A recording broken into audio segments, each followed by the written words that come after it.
I would like to welcome Marco Abreu from the Boys and Girls Club. Thank you for having me out here today. For those of you who I have yet to meet, my name is Marco Abreu. I'm the CEO for the Boys and Girls Club Greater Salem. I've been there for 10 years in April, so it's been a good time. I came over there 10 years ago as Director of Operations, asked to kind of take over the programming and rearrange how we do business, and then about a year and a half into that, took over the CEO position. So I've been having a good time with that. For those who are unfamiliar with the club, a brief overview of the club. Our club was started in 1967. There's still a lot of great people in town who helped actually put the building up. 2004 it was actually renovated to add more capacity because the community was growing. It's still growing. Got a lot of transplants coming up here from the Mass area, similar to myself, from Somerville, Mass. So people are coming up, so we're getting roughly 320 kids a day during the school year, and about over 330 during the summertime. So definitely keeps us busy. The mission of the club is to inspire and enable young people, especially those who need us most, to reach their full potential as productive, caring, and responsible citizens. Through that mission, everybody starts at the club with a clean slate. So if I got a call from Salem PD or a guidance counselor or a neighbor in the community who wants me to know everything about a kid, that's fine. Thank you for that, information. But they'll be starting off with a clean slate, and we'll work with them from day one till they're no longer a member. So the core values, we just have to be a safe place for kids to develop properly. I know people tend to take advantage, not take advantage, but underestimate the situations that a lot of kids are trying to thrive in because they're unsupportive or just not healthy, and we only know what we know. So there's plenty that we don't know. People are going home to places where the club will be the only positive and supporting place that they'll have. If you ever buy the club, you'll see on our hoodies and our t-shirts, professional role model. So one of the things I make sure all of our staff understand, especially during summer camp, because that's when we do the big wave of hires that tend to stick with us for the school year. If they're not okay with being a role model, it's just not going to fit. It can be a job, but it has to be a job, and you have to understand the impact and the opportunity that we're going to have, because watering down the mission, watering down our opportunity is not an option as long as I'm running the facility. So because the kids are going to come in droves, and it's not really our choice to be the role model. You're going to be the most positive and engaging and awesome person that one of these kids, if not more, have ever engaged up to that point, and maybe even after. So if that's something that doesn't sound interesting, then no harm, no foul, but they can never move forward and say, I never told them. So, because that's a job expectation.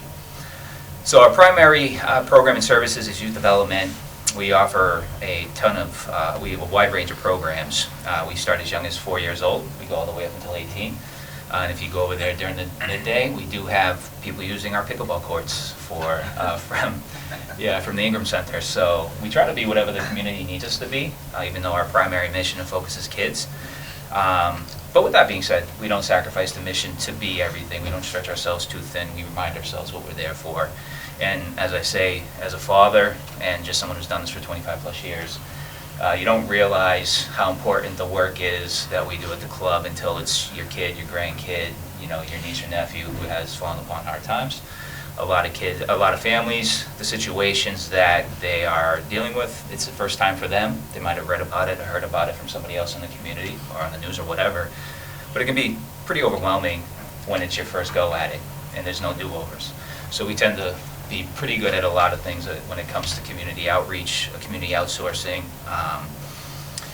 And so we have a licensed preschool. We do before and after school care enrichment. We have homework help, tutoring, arts, prevention services. We have a contract with the Department of Health and Human Services for prevention services. We're in our 6th year with it, and it's a collaboration between us and 2 other clubs to provide prevention curriculum, evidence-based programming for middle and high schoolers. So that we're in our 6th year.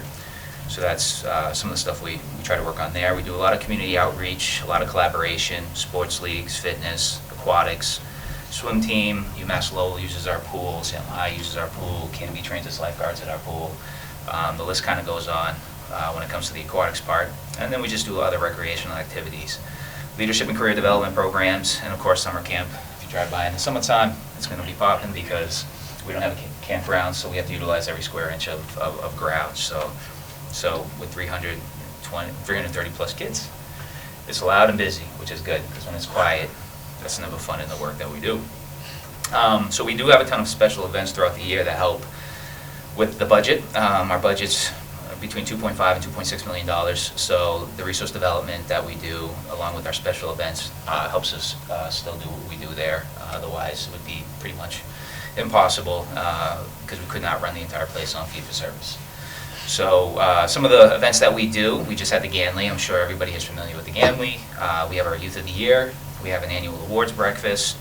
We just rolled out a masquerade ball in the fall, which went pretty well, so everybody's psyched that that's going to be ongoing. And then we have our biggest annual fundraiser, which is we transitioned the auction into a gala, which will be at the Artisan Hotel Ballroom in Credenza this May. So yeah, it's going to be a good time. So who do we target? Basically, every kid that needs a club and a place to develop safely, because I've been at the club for 10 years, but I've done this for 25. I've run group homes, detention centers, juvenile lockup facilities, and some of the heaviest hitters I've ever had have come from 2-parent households and 6-figure incomes. So what I try to tell people in this work is every kid is at risk because they have a lot of opportunity to make bad decisions with bad people if they don't have proper support and structure. So that's really who we target, is anybody who could use the club to be better off as a person or as a family. So success stories, I could go on. We would be here for 90 minutes if I went on with success stories. But just to kind of shoot off some numbers, last year we had over 2,200 members at the club. As I said, we averaged 300 plus basically throughout the year. Kids from all communities. We really try to be diverse in the people that we have there too, because it's very important to be able to relate and support kids from different communities, different environments. And when I do the annual report every year after summer camp, we actually provide services for kids from 60 different cities or towns throughout 2 states. So a lot of people come pretty far, especially during summer camp, because of the programming. There's a lot of places they drive past to come to what we're doing up there. And for someone who's done it as long as I have, I made the commitment a long time ago for it to be more of a profession than a job. It needs to be a profession. It's people's lives. It's people's babies. And as I tell the staff in the summer camp training, you might run into a child who just hits that button and just kind of drives you a little nuts or whatever. But just always remember that's somebody's world, and you got to always remember that these kids. I have 5, and as I tell the staff, there's CEO Marco, and then there's parent Marco. And parent Marco says, I better have all 5 of my kids at the very least the same condition I dropped them off. Everybody in here got a problem. And so we operate like that. There's a lot of communication, a lot of support, both in and out the club, both during and off hours. So we collaborate with local partners, because even in the work that we do, doesn't mean we do everything. So food banks, clinical support systems, DHHS, DCYF, courts. Basically, if they have an at-risk kid, I've been there long enough where I hope everybody knows that give me a call, and if we can do something, we will. If we can't, then I'm making phone calls to try to get the services or the direction for the family. But that's just kind of a small shot of some of the collaborations we have.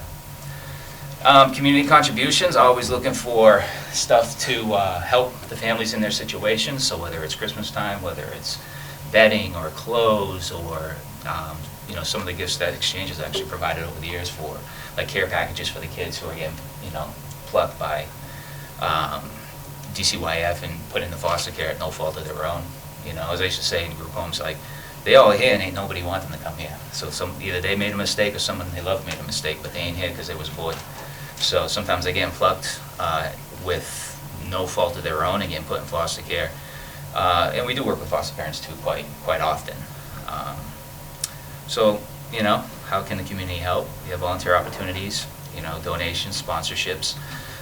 Volunteer opportunities are really like, if you come through and you're interested, it's really about like how you want to volunteer your time. You know, you might have something that you're passionate about. I know when I was volunteering at other Boys and Girls Clubs in my early adult life, it was really coaching teams.